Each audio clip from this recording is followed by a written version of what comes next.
नमस्कार, दूरदर्शन खबरां 'ਚ ਆਪ ਸਭ ਦਾ ਸਵਾਗਤ। मैं जतिंदर सिंह। ਪਹਿਲਾਂ ਪੇਸ਼ ਨੇ ਚੋਣਵੀਆਂ ਖਬਰਾਂ। ਕੇਂਦਰੀ ਖੇਤੀ ਮੰਤਰੀ ਨਰਿੰਦਰ ਸਿੰਘ ਤੋਮਰ ਨੇ ਰਾਜ ਸਭਾ ਵਿੱਚ ਕਿਹਾ ਕਿ ਪ੍ਰਧਾਨ ਮੰਤਰੀ ਨਰਿੰਦਰ ਮੋਦੀ ਦੀ ਅਗਵਾਈ ਵਿੱਚ ਸਰਕਾਰ ਪਿੰਡਾਂ, ਗਰੀਬ ਅਤੇ ਕਿਸਾਨ ਦੇ ਵਿਕਾਸ ਲਈ ਵਚਨਬੱਧ ਹੈ। ਰਾਸ਼ਟਰਪਤੀ ਦੇ ਭਾਸ਼ਣ ਤੇ ਧੰਨਵਾਦ ਮਤੇ ਤੇ ਚਰਚਾ ਵਿੱਚ ਭਾਗ ਲੈਂਦਿਆਂ ਖੇਤੀ ਮੰਤਰੀ ਨੇ ਕਿਹਾ ਕਿ ਖੇਤੀ ਕਾਨੂੰਨ ਕਿਸਾਨਾਂ ਨੂੰ APMC ਮੰਡੀਆਂ ਦੇ ਬਾਹਰ ਵੀ ਆਪਣੀ ਜਿਣਸ ਵੇਚਣ ਦੀ ਇਜਾਜ਼ਤ ਦਿੰਦੇ ਨੇ। ਸੁਪਰੀਮ ਕੋਰਟ ਵੱਲੋਂ ਖੇਤੀ ਕਾਨੂੰਨਾਂ ਤੇ ਵੱਖ-ਵੱਖ ਕਿਸਾਨ ਜਥੇਬੰਦੀਆਂ ਅਤੇ ਹੋਰ ਹਿੱਤ ਧਾਰਕਾਂ ਨਾਲ ਗੱਲਬਾਤ ਕਰਨ ਲਈ ਗਠਿਤ ਕਮੇਟੀ ਆਪਣੀ ਰਿਪੋਰਟ 12 ਮਾਰਚ ਤੱਕ ਸੁਪਰੀਮ ਕੋਰਟ ਨੂੰ ਸੌਂਪ ਦੇਵੇਗੀ। ਰਾਸ਼ਟਰਪਤੀ ਰਾਮਨਾਥ ਕੋਵਿੰਦ ਨੇ ਬੰਗਲੁਰੂ ਦੇ ਯਲਹੰਕਾ ਹਵਾਈ ਸੈਨਾ ਸਟੇਸ਼ਨ ਵਿੱਚ ਐਰੋ ਇੰਡੀਆ ਪ੍ਰੋਗਰਾਮ ਦੇ ਸਮਾਪਤੀ ਸਮਾਗਮ ਨੂੰ ਸੰਬੋਧਨ ਕੀਤਾ। ਰਾਸ਼ਟਰਪਤੀ ਨੇ ਕਿਹਾ ਕਿ ਦੇਸ਼ ਦੀ ਰੱਖਿਆ ਨੂੰ ਮਜ਼ਬੂਤ ਕਰਨ ਵਿੱਚ ਭਾਰਤੀ ਹਵਾਈ ਸੈਨਾ ਦੀ ਮਹੱਤਵਪੂਰਨ ਭੂਮਿਕਾ ਹੈ। ਰੱਖਿਆ ਮੰਤਰੀ ਰਾਜਨਾਥ ਸਿੰਘ ਨੇ ਕਿਹਾ ਹੈ ਕਿ ਕੇਂਦਰ ਸਰਕਾਰ ਦੀ ਸਟਾਰਟਅਪ ਇੰਡੀਆ ਪਹਿਲ ਤਹਿਤ 41,000 ਸਟਾਰਟਅਪ ਸ਼ੁਰੂ ਹੋਏ, ਜਿਨ੍ਹਾਂ ਨਾਲ 4,70,000 ਰੁਜ਼ਗਾਰ ਪੈਦਾ ਹੋਏ ਅਤੇ 4,500 ਕਰੋੜ ਰੁਪਏ ਦਾ ਨਿਵੇਸ਼ ਹੋਇਆ। ਦੇਸ਼ ਭਰ ਵਿੱਚ ਹੁਣ ਤੱਕ 49,59,000 ਤੋਂ ਵੱਧ ਲੋਕਾਂ ਨੂੰ ਕੋਵਿਡ ਟੀਕੇ ਲਗਾਏ ਗਏ। ਕੋਵਿਡ-19 ਤੋਂ ਠੀਕ ਹੋਣ ਦੀ ਦਰ 97.16% ਹੋਈ। ਪੰਜਾਬ ਦੇ ਸਾਬਕਾ ਮੰਤਰੀ ਅਤੇ ਦਲਿਤਾਂ ਦੇ ਮਸੀਹਾ ਵਜੋਂ ਜਾਣੇ ਜਾਂਦੇ ਮਾਸਟਰ ਗੁਰਬੰਤਾ ਸਿੰਘ ਦੀ 41ਵੀਂ ਬਰਸੀ ਮੌਕੇ ਉਹਨਾਂ ਨੂੰ ਨਿੱਘੀਆਂ ਸ਼ਰਧਾਂਜਲੀਆਂ ਭੇਂਟ ਕੀਤੀਆਂ ਗਈਆਂ।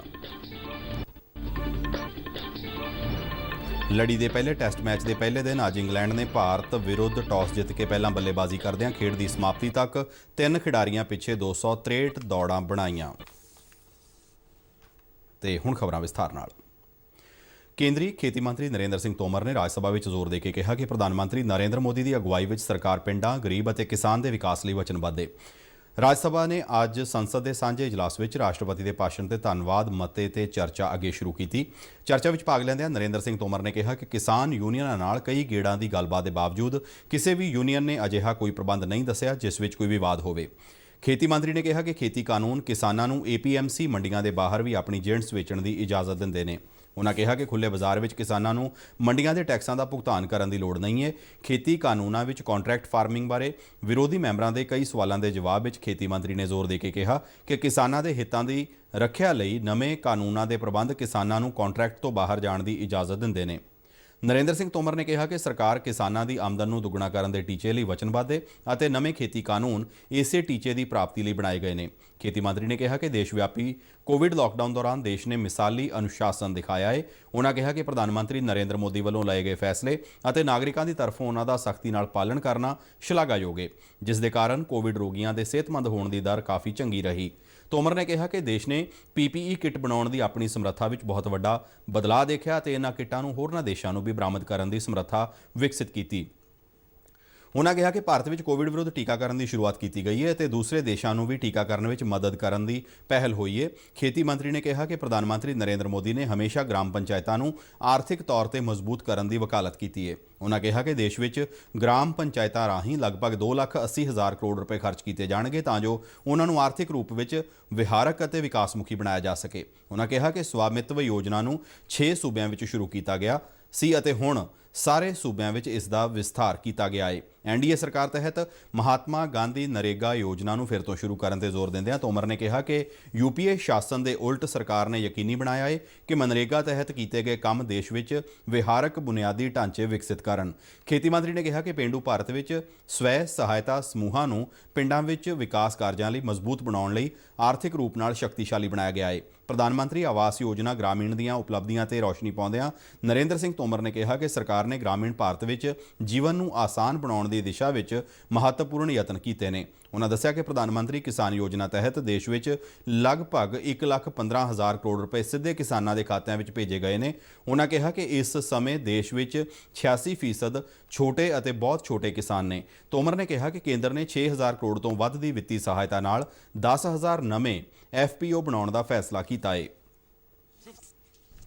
भारत सरकार नरेंद्र मोदी जी का नेतृत्व पूरी तरह किसानों के प्रति प्रतिबद्ध है, किसानों के प्रति समर्पित है। किसान आंदोलन के लिए हम लोगों ने लगातार उनको सम्मान देने की कोशिश की है, 12 बार ससम्मान बुलाकर बातचीत की है एक शब्द भी हमने उनके बारे में इधर उधर नहीं बोला, संवेदनशीलता के साथ विचार किया है।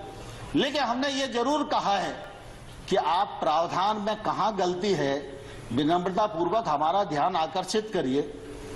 हमने जो उनकी भावना के अंतर्गत जिन बिंदुओं को चिन्हित किया जा सकता था, उनको भी चिन्हित करके बताया कि हमको आपकी लगती है कि आपको यह शंका है कि एपीएमसी खत्म हो जाएगी, तो हम इस पर विचार करते हैं। एपीएमसी खत्म नहीं होगी।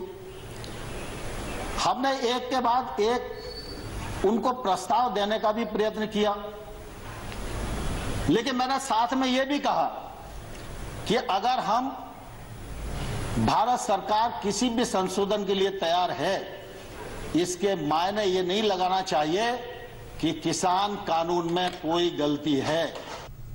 खरीद में ट्रांसपेरेंसी आए, ई ट्रांजैक्शन बढ़े, किसान को वाजिब दाम मिले, इलेक्ट्रॉनिक ट्रेड बढ़े, इसके लिए 1000 मंडियों को इनाम मंडी के रूप में परिवर्तित किया और 1000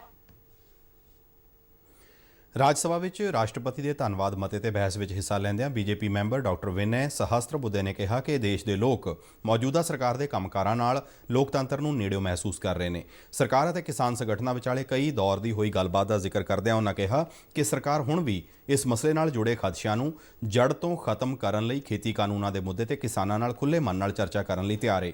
ਪ੍ਰਧਾਨ ਮੰਤਰੀ ਨਰਿੰਦਰ ਮੋਦੀ ਵੱਲੋਂ ਕੀਤੇ ਗਏ ਸੁਧਾਰਾਂ ਦਾ ਜ਼ਿਕਰ ਕਰਦਿਆਂ ਡਾਕਟਰ ਸਹਸਤਰਬੁੱਧੇ ਨੇ ਕਿਹਾ ਕਿ ਕੇਂਦਰ ਨੇ ਸੂਬਿਆਂ ਨੂੰ ਮਾਲੀ ਪੱਖੋਂ ਮਜ਼ਬੂਤ ਬਣਾਉਣ ਲਈ ਕਈ ਠੋਸ ਉਪਰਾਲੇ ਕੀਤੇ ਨੇ, ਜਿਸ ਦਾ ਸਿੱਧਾ ਉਦਾਹਰਣ ਬੁਨਿਆਦੀ ਵਿਕਾਸ ਫੰਡ ਨੇ ਜੋ ਪੰਚਾਇਤ ਪੱਧਰ ਤੱਕ ਮੁਹੱਈਆ ਕਰਵਾਏ ਜਾ ਰਹੇ ਨੇ। ਉਹਨਾਂ ਕਿਹਾ ਕਿ ਕੇਂਦਰ ਸਰਕਾਰ ਸਬਕਾ ਸਾਥ ਸਬਕਾ ਵਿਕਾਸ ਅਤੇ ਸਬਕਾ ਵਿਸ਼ਵਾਸ ਦੀ ਸੋਚ ਨਾਲ ਕੰਮ ਕਰ ਰਹੀ ਹੈ। का पूरा दिल जीतते हुए भारत उसका नेतृत्व करे, इस भूमिका में आगे बढ़ रहे हैं हम। और इसीलिए वैक्सीन डिप्लोमेसी की बात हो, सॉफ्ट पावर को बढ़ाने की बात हो, मैं मानता हूं कि इन सारे विषयों की ओर इस देश ने बहुत अच्छे तरीके से ध्यान देने की दिशा में अग्रसर होने का प्रण किया है। आदरणीय प्रधानमंत्री मोदी जी ने शायद पहली बार यह हुआ होगा कि आईसीसीआर का जो काम चलता है उसकी समीक्षा की, घंटा 2 घंटा उसके लिए दिया और काफी। ਕਾਂਗਰਸੀ ਮੈਂਬਰ ਪ੍ਰਤਾਪ ਸਿੰਘ ਬਾਜਵਾ ਨੇ 26 ਜਨਵਰੀ ਨੂੰ ਟਰੈਕਟਰ ਰੈਲੀ ਦੌਰਾਨ ਲਾਲ ਕਿਲ੍ਹੇ ਤੇ ਵਾਪਰੀਆਂ ਹਿੰਸਕ ਘਟਨਾਵਾਂ ਦੀ ਜਾਂਚ ਲਈ ਸੁਪਰੀਮ ਕੋਰਟ ਦੇ ਇੱਕ ਜੱਜ ਦੀ ਅਗਵਾਈ ਹੇਠ ਕਮੇਟੀ ਬਣਾਉਣ ਦੀ ਮੰਗ ਕੀਤੀ। ਉਹਨਾਂ ਆਰਡੀਨੈਂਸਾਂ ਰਾਹੀਂ ਖੇਤੀ ਬਿੱਲਾਂ ਨੂੰ ਅੱਗੇ ਵਧਾਉਣ ਬਾਰੇ ਵੀ ਸਵਾਲ ਖੜਾ ਕੀਤਾ। ਚਰਚਾ ਵਿੱਚ ਹਿੱਸਾ ਲੈਂਦਿਆਂ ਐਨਸੀਪੀ ਆਗੂ ਪ੍ਰਫੁੱਲ ਪਟੇਲ ਨੇ ਕੋਵਿਡ-19 ਮਹਾਮਾਰੀ ਖਿਲਾਫ ਲੜਾਈ ਵਿੱਚ ਕੇਂਦਰ ਅਤੇ ਸੂਬਾ ਸਰਕਾਰਾਂ ਵੱਲੋਂ ਸਾਂਝੇ ਤੌਰ ਤੇ ਕੀਤੇ ਗਏ ਯਤਨਾਂ ਦੀ ਸ਼ਲਾਘਾ ਕੀਤੀ। ਉਹਨਾਂ ਕੇਂਦਰ ਤੋਂ ਤਿੰਨੋਂ ਖੇਤੀ ਕਾਨੂੰਨ ਵਾਪਸ ਲੈਣ ਦੀ ਵੀ ਮੰਗ ਕੀਤੀ।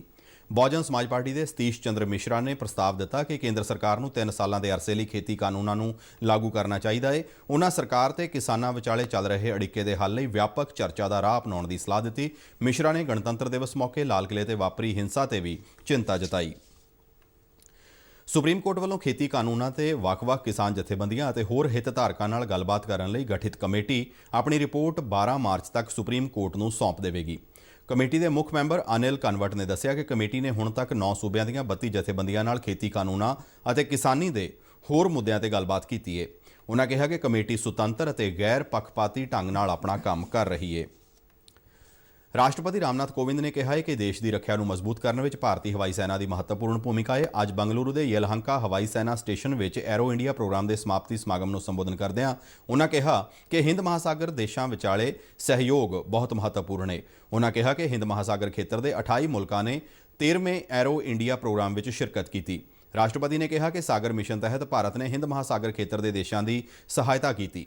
ਉਹਨਾਂ ਕਿਹਾ ਕਿ ਰੱਖਿਆ ਖੇਤਰ ਵਿੱਚ ਭਾਰਤ ਨੂੰ ਸਿਖਰ ਤੇ ਪਹੁੰਚਾਉਣ ਦੀਆਂ ਕੋਸ਼ਿਸ਼ਾਂ ਕੀਤੀਆਂ ਜਾ ਰਹੀਆਂ ਨੇ। ਰੱਖਿਆ ਤਕਨਾਲੋਜੀ ਦੇ ਖੇਤਰ ਵਿੱਚ ਭਾਰਤ ਆਤਮ ਨਿਰਭਰਤਾ ਵੱਲ ਵਧ ਰਿਹਾ ਹੈ। ਉਹਨਾਂ ਕਿਹਾ ਕਿ ਰੱਖਿਆ ਅਤੇ ਐਰੋਸਪੇਸ ਖੇਤਰ ਵਿੱਚ ਭਾਰਤ ਬਹੁਤ ਚੰਗੇ ਮੌਕੇ ਪ੍ਰਦਾਨ ਕਰਦਾ ਹੈ। ਰਾਸ਼ਟਰਪਤੀ ਨੇ ਕਿਹਾ ਕਿ ਅਰਥ ਵਿਵਸਥਾ ਅਤੇ ਮੂਲ ਢਾਂਚਾ ਮਜ਼ਬੂਤ ਕਰਨ ਤੇ ਵਿਸ਼ੇਸ਼ ਜ਼ੋਰ ਦਿੱਤਾ ਜਾ ਰਿਹਾ ਹੈ। The mighty Sukhoi 30 MKI taking off and turning left. India 2021 is a living proof of India's ever-growing strength in the defense and aerospace sectors at the global level. The event has exhibited that the global confidence in India's capabilities is growing steadily. Today, India is not just a market, but is also a land of immense opportunities for the whole world, including in the defense sector. I am confident that the 13th edition of Aero India will contribute significantly towards strengthening India's self-reliance in the defense sector as well as establishing India as a manufacturer for the whole world. ਰੱਖਿਆ ਮੰਤਰੀ ਰਾਜਨਾਥ ਸਿੰਘ ਨੇ ਕਿਹਾ ਹੈ ਕਿ ਕੇਂਦਰ ਸਰਕਾਰ ਦੀ startup India ਪਹਿਲ ਤਹਿਤ 41,000 ਸਟਾਰਟਅਪ ਸ਼ੁਰੂ ਹੋਏ ਨੇ, ਜਿਨ੍ਹਾਂ ਨਾਲ 4,70,000 ਰੁਜ਼ਗਾਰ ਪੈਦਾ ਹੋਏ ਅਤੇ 4,500 ਕਰੋੜ ਰੁਪਏ ਦਾ ਨਿਵੇਸ਼ ਹੋਇਆ। ਬੰਗਲੁਰੂ ਵਿੱਚ ਅੱਜ ਐਰੋ ਇੰਡੀਆ ਪ੍ਰਦਰਸ਼ਨੀ ਮੌਕੇ ਸਟਾਰਟਅਪ ਸੰਮੇਲਨ ਵਿੱਚ ਬੋਲਦਿਆਂ ਰੱਖਿਆ ਮੰਤਰੀ ਨੇ ਕਿਹਾ ਕਿ defence India startup challenge, innovation for defence excellence, startup Manthan ਅਤੇ IDEX ਅਵਾਰਡ ਵਰਗੇ ਪ੍ਰੋਗਰਾਮਾਂ ਨੇ ਦੇਸ਼ ਵਿੱਚ ਸਵਦੇਸ਼ੀ ਰੱਖਿਆ ਸਮਰੱਥਾ ਅਤੇ ਤਕਨਾਲੋਜੀ ਸੰਚਾਲਿਤ ਸਟਾਰਟਅਪ ਤੰਤਰ ਨੂੰ ਬਿਹਤਰ ਬਣਾਉਣ ਦਾ ਕੰਮ ਕੀਤਾ ਹੈ। ਉਨ੍ਹਾਂ ਕਿਹਾ ਕਿ ਰੱਖਿਆ ਖੇਤਰ ਵਿੱਚ ਸਟਾਰਟਅਪਸ ਨੂੰ ਪ੍ਰੋਤਸਾਹਿਤ ਕਰਨ ਲਈ ਦੇਸ਼ ਵਿੱਚ ਸ਼ਸਤਰ ਪ੍ਰਣਾਲੀਆਂ ਵਿੱਚ ਅਤਿ ਆਧੁਨਿਕ ਤਕਨੀਕ ਵਿਕਸਿਤ ਕਰਨ ਵਾਸਤੇ ਕਾਰਪੋਰੇਟ ਮਾਡਲ ਤਿਆਰ ਹੋਏ ਨੇ, ਜਿਸ ਨਾਲ ਸਾਡੇ ਦੇਸ਼ ਨੂੰ ਆਤਮ ਨਿਰਭਰ ਬਣਾਇਆ ਜਾ ਸਕੇ। ਰੱਖਿਆ ਮੰਤਰੀ ਨੇ ਕਿਹਾ ਕਿ IDEX ਯੋਜਨਾ ਤਹਿਤ 1,200 ਤੋਂ ਵੱਧ ਸਟਾਰਟਅਪਸ ਅਤੇ ਇਨੋਵੇਟਰਾਂ ਨੂੰ ਪ੍ਰੋਤਸਾਹਨ ਦਿੱਤਾ ਗਿਆ, ਜਿਨ੍ਹਾਂ ਵਿੱਚੋਂ 30 ਤਕਨੀਕੀ ਖੇਤਰਾਂ ਲਈ 60 ਸਟਾਰਟਅਪਸ ਨੂੰ ਚੁਣਿਆ ਗਿਆ ਅਤੇ ਹਰ ਇੱਕ ਨੂੰ ਪ੍ਰੋਟੋਟਾਈਪ ਬਣਾਉਣ ਲਈ 1.5 ਕਰੋੜ ਰੁਪਏ ਦਿੱਤੇ ਗਏ। ਉਨ੍ਹਾਂ ਖੁਸ਼ੀ ਜ਼ਾਹਰ ਕੀਤੀ ਕਿ ਅਜਿਹੇ 10 ਸਟਾਰਟਅਪਸ ਨੇ ਅੱਜ 100 ਕਰੋੜ ਰੁਪਏ ਦੇ ਉਤਪਾਦ ਵਿਕਸਿਤ ਕੀਤੇ ਨੇ। In the manufacturing of defense equipment is a crucial factor for maintaining India's strategic autonomy. The IDEX initiative stands out as one of the most effective and well executed defense startup ecosystem created in our country. I believe it is decisive step towards achieving self-reliance in the true spirit of the Atmanirbhar Bharat campaign. ਦੇਸ਼ ਭਰ ਵਿੱਚ ਹੁਣ ਤੱਕ 49,59,000 ਤੋਂ ਵੱਧ ਲੋਕਾਂ ਨੂੰ Covid ਟੀਕੇ ਲਗਾਏ ਜਾ ਚੁੱਕੇ ਨੇ। ਕੇਂਦਰੀ ਸਿਹਤ ਮੰਤਰਾਲਾ ਅਨੁਸਾਰ ਬੀਤੇ ਦਿਨ 5,09,000 ਤੋਂ ਵੱਧ ਲੋਕਾਂ ਦਾ ਕੋਵਿਡ ਟੀਕਾਕਰਨ ਹੋਇਆ। 8 ਸੂਬਿਆਂ ਅਤੇ ਕੇਂਦਰ ਸ਼ਾਸਿਤ ਪ੍ਰਦੇਸ਼ਾਂ ਦੇ 61% ਲੋਕਾਂ ਨੂੰ ਟੀਕਾ ਲਗਾਇਆ ਗਿਆ ਹੈ। ਦੇਸ਼ ਵਿੱਚ ਹੁਣ ਤੱਕ ਹੋਏ ਕੋਵਿਡ ਟੀਕਾਕਰਨ ਦਾ 11% ਉੱਤਰ ਪ੍ਰਦੇਸ਼ ਵਿੱਚ ਮੁਕੰਮਲ ਹੋਇਆ ਹੈ। ਇਸੇ ਦੌਰਾਨ ਬੀਤੇ ਦਿਨ 15,000 ਤੋਂ ਵੱਧ ਕੋਰੋਨਾ ਮਰੀਜ਼ ਸਿਹਤਯਾਬ ਹੋਏ, ਜਿਸ ਮਗਰੋਂ ਕੋਰੋਨਾ ਤੋਂ ਠੀਕ ਹੋਣ ਦੀ ਦਰ 97.16% ਹੋ ਗਈ ਹੈ। ਸਿਹਤ ਮੰਤਰਾਲਾ ਨੇ ਕਿਹਾ ਹੈ ਕਿ ਹੁਣ ਤੱਕ 1 ਕਰੋੜ 4 ਲੱਖ ਕੋਰੋਨਾ ਮਰੀਜ਼ ਸਿਹਤਯਾਬ ਹੋ ਚੁੱਕੇ ਨੇ। ਇਸ ਸਮੇਂ ਦੇਸ਼ ਭਰ ਵਿੱਚ ਕੋਰੋਨਾ ਦੇ 1,51,700 ਐਕਟਿਵ ਮਾਮਲੇ ਨੇ। ਦੇਸ਼ ਵਿੱਚ ਬੀਤੇ ਦਿਨ 12,408 ਨਵੇਂ ਕੋਰੋਨਾ ਮਾਮਲੇ ਸਾਹਮਣੇ ਆਏ, ਜਿਸ ਮਗਰੋਂ ਹੁਣ ਤੱਕ ਕੋਰੋਨਾ ਦੀ ਪੁਸ਼ਟੀ ਵਾਲੇ ਕੁੱਲ ਮਾਮਲਿਆਂ ਦੀ ਸੰਖਿਆ 1 ਕਰੋੜ 8 ਲੱਖ ਤੋਂ ਪਾਰ ਹੋ ਗਈ ਹੈ। ਬੀਤੇ ਦਿਨ 120 ਰੋਗੀਆਂ ਦੀ ਕੋਰੋਨਾ ਕਾਰਨ ਮੌਤ ਹੋਈ। ਹੁਣ ਤੱਕ ਦੇਸ਼ ਭਰ ਵਿੱਚ ਕੋਰੋਨਾ ਨਾਲ ਮਰਨ ਵਾਲਿਆਂ ਦੀ ਸੰਖਿਆ 1,54,000 ਤੋਂ ਵੱਧ ਹੋ ਗਈ ਹੈ। ਖੇਤੀ ਕਾਨੂੰਨਾਂ ਦੇ ਵਿਰੋਧ ਵਿੱਚ ਅੰਦੋਲਨਕਾਰੀ ਕਿਸਾਨ ਜਥੇਬੰਦੀ ਸੰਯੁਕਤ ਕਿਸਾਨ ਮੋਰਚਾ ਵੱਲੋਂ ਭਲਕੇ 6 ਫਰਵਰੀ ਨੂੰ ਦੇਸ਼ ਭਰ ਵਿੱਚ ਚੱਕਾ ਜਾਮ ਦਾ ਸੱਦਾ ਦਿੱਤਾ ਗਿਆ ਹੈ। ਕਿਸਾਨ ਨੇਤਾਵਾਂ ਅਨੁਸਾਰ ਦੁਪਹਿਰ 12 ਵਜੇ ਤੋਂ 3 ਵਜੇ ਤੱਕ ਕਿਸਾਨਾਂ ਵੱਲੋਂ ਚੱਕਾ ਜਾਮ ਕੀਤਾ ਜਾਵੇਗਾ। ਭਾਰਤੀ ਕਿਸਾਨ ਯੂਨੀਅਨ ਦੇ ਨੇਤਾ ਗੌਰਵ ਟਿਕੈਤ ਨੇ ਦੱਸਿਆ ਹੈ ਕਿ ਸ਼ਨੀਵਾਰ ਨੂੰ ਕਿਸਾਨ 3 ਘੰਟੇ ਲਈ ਆਪਣੇ ਖੇਤਾਂ 'ਚੋਂ ਨਿਕਲ ਕੇ ਸੜਕ ਤੇ ਬੈਠੇਗਾ ਅਤੇ ਚੱਕਾ ਜਾਮ ਕਰੇਗਾ। ਇਸ ਦੇ ਨਾਲ ਹੀ ਦੇਸ਼ ਦੇ ਵੱਖ-ਵੱਖ ਹਿੱਸਿਆਂ ਵਿੱਚ ਅਧਿਕਾਰੀਆਂ ਨੂੰ ਮੈਮੋਰੈਂਡਮ ਦਿੱਤੇ ਜਾਣਗੇ। ਉਨ੍ਹਾਂ ਕਿਹਾ ਕਿ ਚੱਕਾ ਜਾਮ ਪੂਰੀ ਤਰ੍ਹਾਂ ਸ਼ਾਂਤੀਪੂਰਨ ਰਹੇਗਾ। ਚੱਕਾ ਜਾਮ ਦੌਰਾਨ ਜ਼ਰੂਰੀ ਸੇਵਾਵਾਂ ਨਾਲ ਜੁੜੀਆਂ ਗੱਡੀਆਂ ਨੂੰ ਨਹੀਂ ਰੋਕਿਆ ਜਾਵੇਗਾ। ਪੰਜਾਬ ਦੇ ਸਾਬਕਾ ਮੰਤਰੀ ਅਤੇ ਦਲਿਤਾਂ ਦੇ ਮਸੀਹਾ ਵਜੋਂ ਜਾਣੇ ਜਾਂਦੇ ਮਾਸਟਰ ਗੁਰਬੰਤਾ ਸਿੰਘ ਦੀ 41ਵੀਂ ਬਰਸੀ ਮੌਕੇ ਉਹਨਾਂ ਨੂੰ ਨਿੱਘੀਆਂ ਸ਼ਰਧਾਂਜਲੀਆਂ ਭੇਂਟ ਕੀਤੀਆਂ ਗਈਆਂ। ਮਾਸਟਰ ਗੁਰਬੰਤਾ ਸਿੰਘ ਦੇ ਜੱਦੀ ਪਿੰਡ ਧਾਲੀਵਾਲ ਵਿਖੇ ਉਹਨਾਂ ਦੀ ਯਾਦਗਾਰ ਤੇ ਅੱਜ ਵਿਸ਼ੇਸ਼ ਸ਼ਰਧਾਂਜਲੀ ਸਮਾਗਮ ਕਰਵਾਇਆ ਗਿਆ, ਜਿਸ ਵਿੱਚ ਵੱਖ-ਵੱਖ ਪਾਰਟੀਆਂ ਦੇ ਆਗੂਆਂ ਤੋਂ ਇਲਾਵਾ ਕਈ ਧਾਰਮਿਕ ਅਤੇ ਸਮਾਜਿਕ ਸ਼ਖਸੀਅਤਾਂ ਨੇ ਵੀ ਸ਼ਿਰਕਤ ਕੀਤੀ ਅਤੇ ਉਹਨਾਂ ਨੂੰ ਸ਼ਰਧਾ ਦੇ ਫੁੱਲ ਭੇਂਟ ਕੀਤੇ। ਸਮਾਗਮ ਵਿੱਚ ਹੋਰਨਾਂ ਤੋਂ ਇਲਾਵਾ ਮਾਸਟਰ ਗੁਰਬੰਤਾ ਸਿੰਘ ਦੇ ਪੁੱਤਰ ਮੈਂਬਰ ਪਾਰਲੀਮੈਂਟ ਚੌਧਰੀ ਸੰਤੋਖ ਸਿੰਘ, ਉਹਨਾਂ ਦੇ ਪੋਤਰੇ ਵਿਧਾਨਕਾਰ ਚੌਧਰੀ ਸੁਰਿੰਦਰ ਸਿੰਘ, ਵਿਧਾਨਕਾਰ ਬਾਵਾ ਹੈਨਰੀ, ਸੁਸ਼ੀਲ ਕੁਮਾਰ ਰਿੰਕੂ, ਰਜਿੰਦਰ ਬੇਰੀ ਅਤੇ ਜਲੰਧਰ ਨਗਰ ਨਿਗਮ ਦੇ ਮੇਅਰ ਜਗਦੀਸ਼ ਰਾਜਾ ਉਚੇਚੇ ਤੌਰ ਤੇ ਸ਼ਾਮਲ ਹੋਏ। ਸਮਾਗਮ ਨੂੰ ਸੰਬੋਧਨ ਕਰਦਿਆਂ ਵੱਖ-ਵੱਖ ਬੁਲਾਰਿਆਂ ਨੇ ਸਮਾਜ ਦੇ ਦੱਬੇ ਕੁਚਲੇ ਅਤੇ ਕਮਜ਼ੋਰ ਵਰਗਾਂ ਦੇ ਲੋਕਾਂ ਨੂੰ ਉੱਚਾ ਚੁੱਕਣ ਲਈ ਮਾਸਟਰ ਗੁਰਬੰਤਾ ਸਿੰਘ ਵੱਲੋਂ ਪਾਏ ਯੋਗਦਾਨ ਨੂੰ ਚੇਤੇ ਕੀਤਾ ਅਤੇ ਸਮਾਜ ਦੇ ਵਿਕਾਸ ਲਈ ਪਾਏ ਉਹਨਾਂ ਦੇ ਪੂਰਨਿਆਂ ਤੇ ਚੱਲਣ ਦੀ ਅਪੀਲ ਕੀਤੀ। ਭਾਰਤ ਅਤੇ ਇੰਗਲੈਂਡ ਵਿਚਾਲੇ 4 ਟੈਸਟ ਮੈਚਾਂ ਦੀ ਲੜੀ ਦੇ ਪਹਿਲੇ ਟੈਸਟ ਮੈਚ ਦੇ ਪਹਿਲੇ ਦਿਨ ਅੱਜ ਇੰਗਲੈਂਡ ਦੀ ਟੀਮ ਨੇ ਖੇਡ ਖਤਮ ਹੋਣ ਤੱਕ 3 ਖਿਡਾਰੀਆਂ ਪਿੱਛੇ 263 ਦੌੜਾਂ ਬਣਾ ਲਈਆਂ ਸਨ। ਇਸ ਤੋਂ ਪਹਿਲਾਂ ਅੱਜ ਸਵੇਰੇ ਚੇਨਈ ਦੇ MA ਚਿਦੰਬਰਮ ਸਟੇਡੀਅਮ ਵਿੱਚ ਇੰਗਲੈਂਡ ਨੇ ਟਾਸ ਜਿੱਤ ਕੇ ਪਹਿਲਾਂ ਬੱਲੇਬਾਜ਼ੀ ਦਾ ਫੈਸਲਾ ਕੀਤਾ। ਸਲਾਮੀ ਬੱਲੇਬਾਜ਼ ਰੋਰੀ ਬਰਨਜ਼ ਨੇ 33 ਦੌੜਾਂ ਬਣਾਈਆਂ ਅਤੇ ਉਹ ਅਸ਼ਵਨੀ ਹੱਥੋਂ ਆਊਟ ਹੋਇਆ। ਬੁਮਰਾ ਨੇ ਡੇਨੀਅਲ ਲਾਰੈਂਸ ਨੂੰ ਸਿਰਫ 0 ਦੇ ਸਕੋਰ ਤੇ ਆਊਟ ਕੀਤਾ। ਪਹਿਲੇ ਦਿਨ ਦੇ ਖੇਡ ਦੀ ਅੰਤਿਮ ਗੇਂਦ ਤੇ ਜਸਪ੍ਰੀਤ ਬੁਮਰਾ ਨੇ ਡੋਮਿਨਿਕ ਸਿਬਲੀ ਨੂੰ 87 ਦੌੜਾਂ ਦੇ ਨਿੱਜੀ ਸਕੋਰ ਤੇ ਆਊਟ ਕੀਤਾ। ਪਹਿਲੇ ਦਿਨ ਦਾ ਖੇਡ ਸਮਾਪਤ ਹੋਣ ਸਮੇਂ ਕਪਤਾਨ ਜੋ ਰੂਟ ਸ਼ਾਨਦਾਰ 128 ਦੌੜਾਂ ਬਣਾ ਕੇ ਕ੍ਰੀਜ਼ ਤੇ ਡਟਿਆ ਹੋਇਆ ਸੀ। ਇਸ ਦੇ ਨਾਲ ਹੀ ਸਾਡਾ ਖਬਰਾਂ ਦਾ ਬੁਲੇਟਿਨ ਸਮਾਪਤ ਹੁੰਦਾ ਹੈ। ਇਜਾਜ਼ਤ ਦਿਓ, ਨਮਸਕਾਰ।